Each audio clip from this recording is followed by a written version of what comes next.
Hi, everyone. I'm really glad to announce that the Kubeflow version 1.8 has been released, and today we will be presenting um, some of the highlights of this cycle, some of the things that the working groups and the release team have been working on, and just a quick recap on the features, the distributions that participated, and everything that happened during this release. Today with me, we have David from the release team and some of the working group leads as well. So first of all, let me introduce the agenda. We're going to talk about the release team, which members we had for this cycle. Then we're going to talk about the release themes, the highlights of the cycle, which distributions participated along the testing phase. We're going to do a recap on the components and dependencies versions. And then we're going to check on the working groups, their roadmaps, the tracking issues, and details about each of them. So first of all, the release team, it was a really, really nice release team. Actually, we had a lot of great participation. So as release manager, it was me, Daniela Plasencia. I have been here for about 3 releases plus this one. And this time I was the release manager, so it was a great pleasure to lead this effort. The product manager is Josh Bottom. Thanks to Josh for all the contributions and the support there.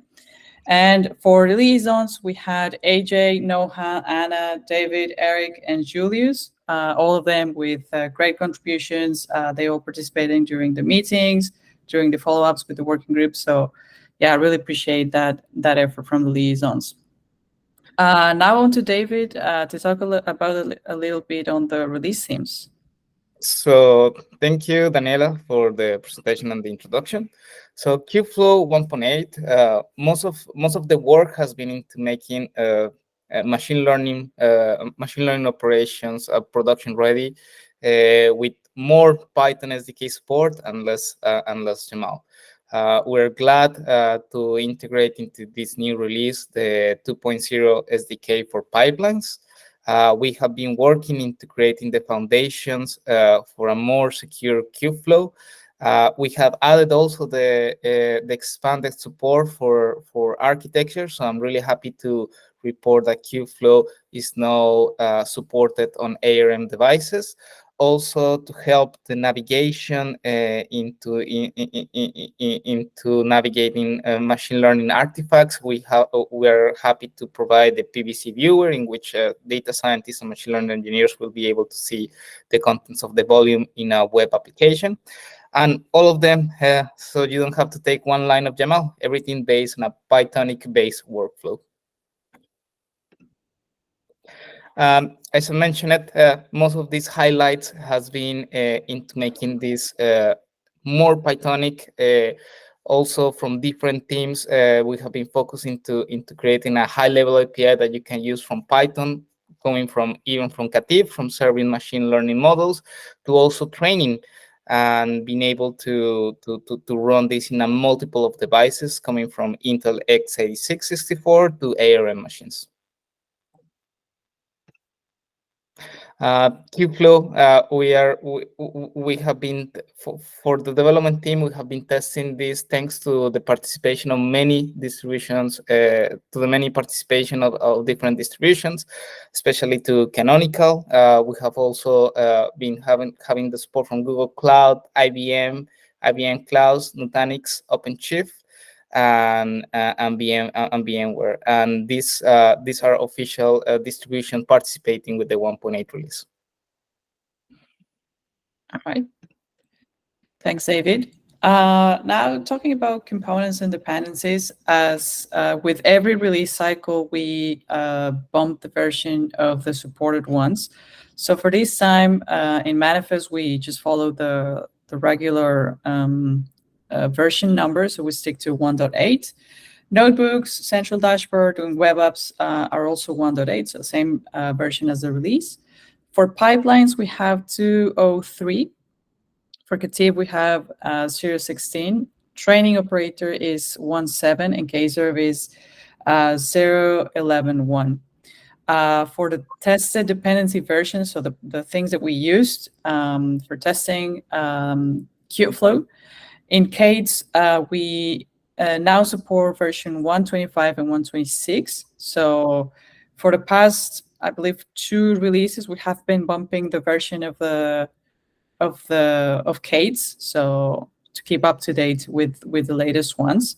For Istio, we picked 117. All of the components that require Istio or are integrated with Istio were tested using this version. For Knative, we have 110. For Customize, we have 50. Sorry. For Cert Manager, we have 112. Dex is 236. Argo is 3310. So the pipelines were tested with this version of Argo. For Tekton, we have 0475 and OIDC auth service. We are still using the same version from the previous release, so that wasn't really changed.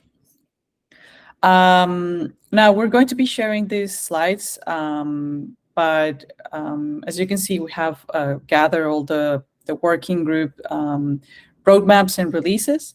So if you're interested, you can definitely go ahead and check each of them to be more aware of what the roadmap included and during this cycle, what are the things that the working groups worked on, and you can also see the full releases there. And all right, now on to the details by each working group.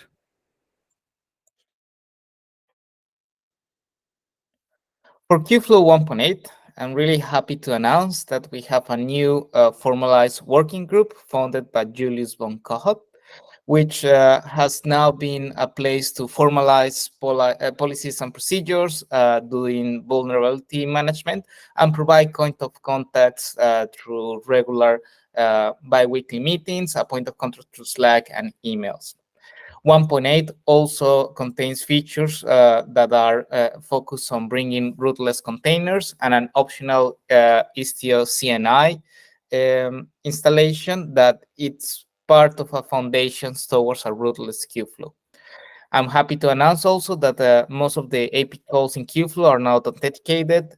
We enforce lower privilege RBAC. There is a manual CV image scanning at this moment. New authentication via service account. We also provide a software bill of materials and working through in secure base images.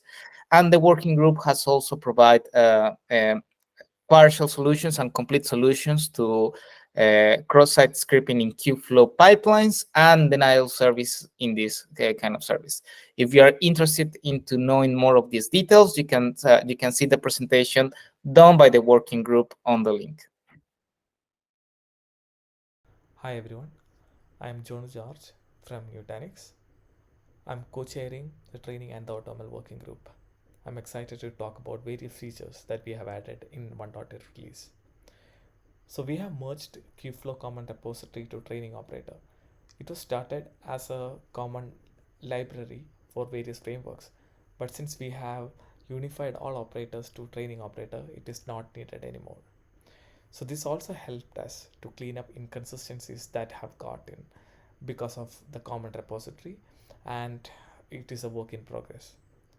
We have implemented suspend semantics for all the jobs using a suspend flag. So if a user is setting a suspend flag, all the running pods will get deleted and the job goes to the suspended mode. We have also added multi-GPU support in PyTorch framework per process, which means a single container can currently handle multiple GPUs, which is a real requirement for many of the modern parallelism techniques for large language models. We have added support for custom gang schedulers using the scheduler plugins. We also added conformance tests for training operator, which can be used by users for ensuring that the training operator deployment is conformant with the Kubeflow mode. Also, we have added a simple, easy to use training SDK for creating training job, without explicitly creating images. So by just providing a simple Python function, user can start training job, and this is the first step to isolate the data scientist away from your underlying infrastructure. Hi everyone, I'm Andre from autoML Training Group, and today I'm going to give you updates for the Katib project. Just a reminder, Katib is the Kubeflow component which allows you to run autoML tasks on top of Kubernetes. It supports various hyperparameter tuning, neural-connected search, and early stopping algorithms. So in Kubeflow 1.8, we released a new version of Katib 0.16, where I have several features. So first of all, we have a new Katib config API for the configuration for the control plane and for the Katib experiments. Also, we support the fail policy for the Katib webhooks. So you can debug your webhooks faster and easier. You can get information when you deploy them. Also, we're consolidating the CR generator and in the controller in the single deployment. So if you install Katib as a standalone application, you no longer need separate deployment to generate certificates on the fly. Also, we have conformance tests for Katib similar to training operator and the Kubeflow pipelines, and we updating the Katib SDK to support resource configuration. We continue doing updates for Katib UI, so you can see the trial logs right now and other information in the Katib UI for your experiments. So let me speak a little bit about the Katib config. So this is the new structure, how it looks like. It has a configuration for the control plane parameters, like the controller or certificate generator. Also, it has a runtime parameters. So the information about messages collectors, suggestions, or early stopping. So if you want to add your custom algorithm, you can update this configuration. It will be injected in a runtime. We will update the Kubeflow website documentation soon with this config, so please feel free to check the new docs about the configuration for the Katib. Also, I want to speak a little bit about how we simplify the experience to run the tuning task. We introduced the new parameter for the tune API called resource per trial, so you can specify a number of GPUs. And the experience for you to start your hyperparameter tuning job is very straightforward. You just define your training code, assign the function using well-known API like TensorFlow API or PyTorch API. Then you wrap this function under the tune API, where you specify the parameters you want to tune, the objective and the trial threshold. And then you can collect your results directly in your notebook or in your Python environment without switching to the YAML or the kubectl to consume the results. So all of these things allows data scientists to do their work much faster, similar to the training with what we do with training operator or with Katib. So the data science experience looks very simple right now. They just start a notebook, they just code their training using the well-known TensorFlow, PyTorch, or other APIs. Then they just say how many GPUs they have and how many workers they have. And they use Kubeflow Python SDK to scale these experiments and do tuning job or training job. So data scientists, they don't need to worry about the YAMLs, Kubernetes, images, so they will be only focusing on their training code. So this is our multi-year effort, how we try to simplify the Kubeflow usability for data scientists. And we have a new proposal to even support LLM-based API for fine-tuning. So if you interested in this, I'm strongly encourage you to join our regular meetings on Wednesday and autoML working group, so we can have a discussion around LLM and how we can bring this API together within Kubeflow SDK. Thank you. Hi, I'm Chen from the Pipeline Working Group, and I'm excited to talk about some enhancement we made to Kubeflow pipeline in this release. So in the previous Kubeflow 1.7 release, we included an alpha version of KFP v2. This time with Kubeflow 1.8, we are excited to announce the general availability of KFP v2 within Kubeflow.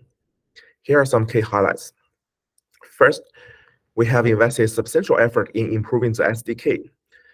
SDK v2 now offers a Python-based unified authoring experience for both components and pipelines. Notably, one feature was mentioned is the ability to use pipelines as components within other pipelines. Secondly, KFP v2 places a strong emphasis on platform portability. We introduced an algo-independent pipeline definition, which we refer to as intermediate representation, or IR for short.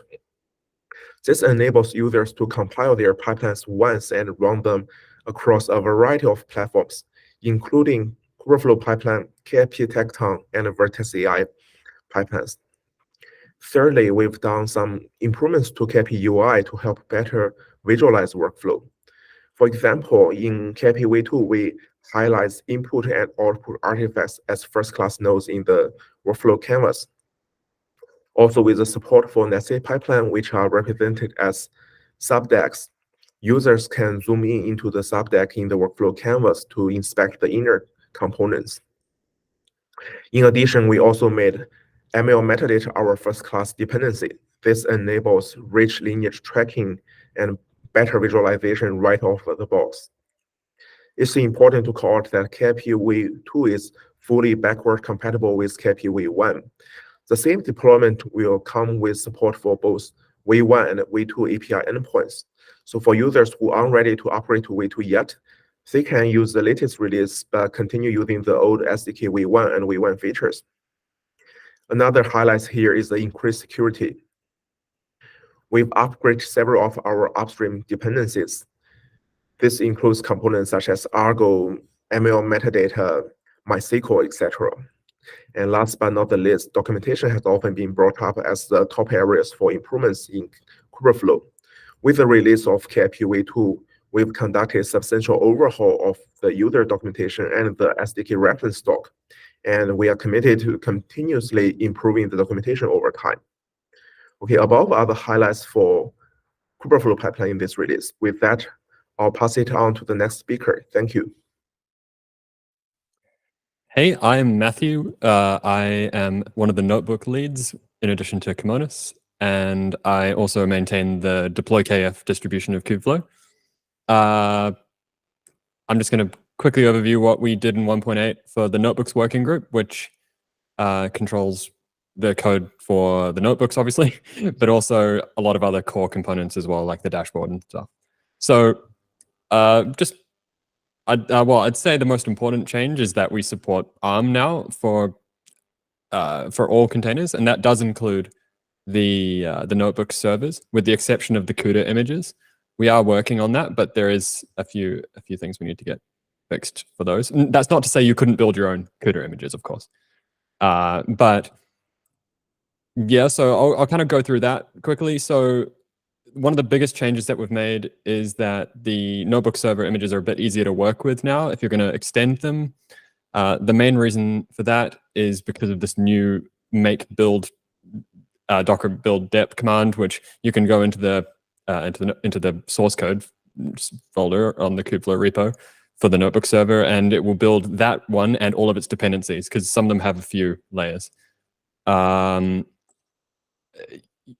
You also can just directly extend from one of the intermediate layers now. And what that means is previously we were building internally, but not publishing the Jupyter with nothing else image, or the VS Code with nothing else image, or the RStudio with nothing else. Yeah, so if you want to, you can now just do a from that one and extend it with your own packages rather than using ours, unless you want to build it yourself. Also, a really cool feature is the PVC viewer, which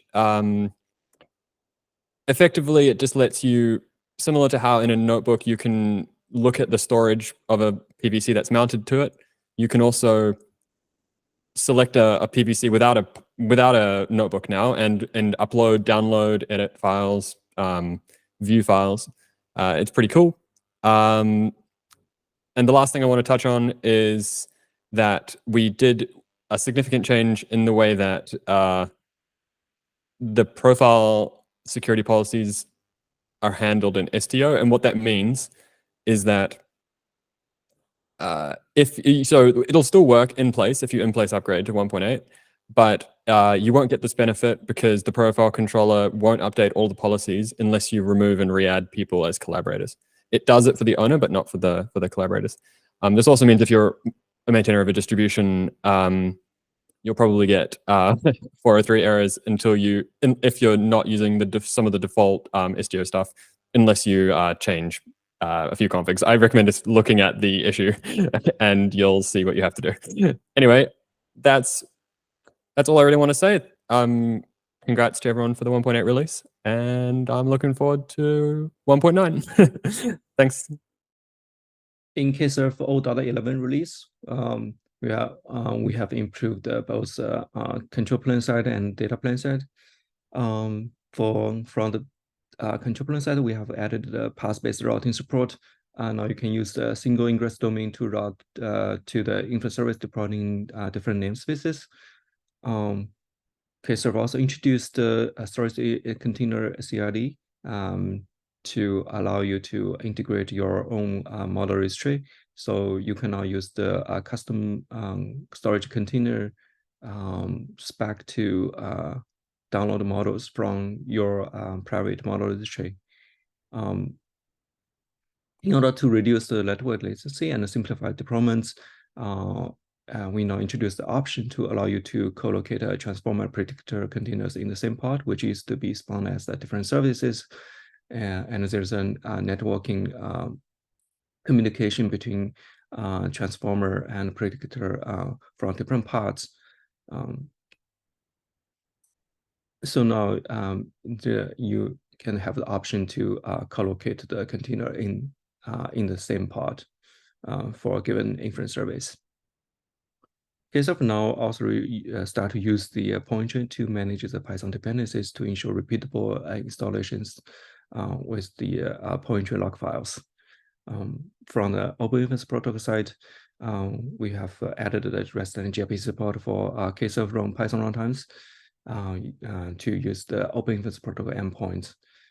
You can see the examples from like out-of-box serving runtimes like sklearn, SGBoost, like GVM, including custom.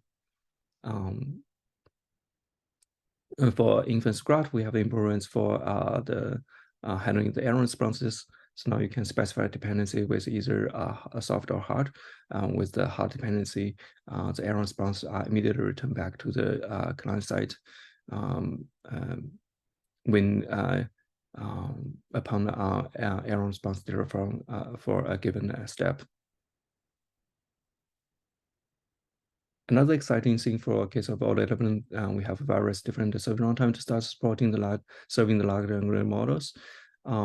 TouchServe O.8 have the started support large language models using Hugging Face accelerator or deep speeds to allow you to serve sharded models across multiple GPUs. Another integration we have done is using the VRM inference engine to serve the large language models. VRM is an inference engine which has done a lot of optimizations to speed up the model inference as well as to increase the throughput. It implements continuous batching for increase the throughput and the GPU utilizations. And it implements the page attention to address the model, the memory bottleneck when generating the tokens. You can see the example to use the VRM inference runtime to deploy the llama models. In order to better support the text generation cases, we have introduced the generate API extension in Open Inference Protocol.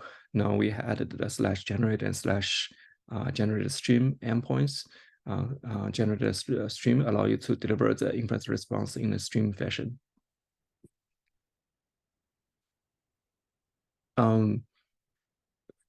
For model mesh, we have added a lot of features to have the parity with the KServe side. Model mesh now also supports multi-model modifiers from the persistent volumes. Horizontal polar scaler is also added to for model mesh to scale the model mesh serving runtime parts. Model mesh also starting injecting the model metrics to identify those heavy hitters to allow the fine-tuning the deployment of those models, like allocating more resources or increasing the model replicas. Now we also have the pre-built Grafana dashboard for model mesh metrics for all the exposed model mesh metrics. Payload request response logging feature is also added to model mesh to support for external model monitoring system integrations. Yeah, that's all the update from KServe side with the O.11 release. Thanks, everyone. Hello, I'm Tommy. I'm the work group lead for the KFP Tekton projects. In Kubeflow 1.8, we have KFP Tekton v2.0.3 release, which includes all the features from Kubeflow pipeline v2.0.3, and support Tekton pipeline 0.47.5 and OpenShift pipeline 1.11 backends. In this release, the KFP Tekton backend is optimized for the new KFP v2 designs, where all the driver tasks are running on the same server to reduce the number of pod creations. And moving forward, the Tekton backend is continuing to support all the upcoming features from KFP v2, and we're aiming to further reduce the necessary tasks and pod creation for the KFP v2 designs, such as moving importers to a common server as well. Due to the major design changes to KFP v2, KFP Tekton v1 now is a separate deployment inside the KFP Tekton v2.0.3 manifest. So if you want to deploy KFP Tekton v1, you have to deploy in a different path. We're doing the two different deployments because we want to provide optimized deployments between the two different KFP versions. And that's it for the KFP Tekton update. Thank you very much. Hi, everyone. I'm Anna, a member of the Manifest Working Group. In Kubeflow 1.8, in addition to all the dependency updates that was provided by the Manifest Working Group, we have a few other exciting updates to share.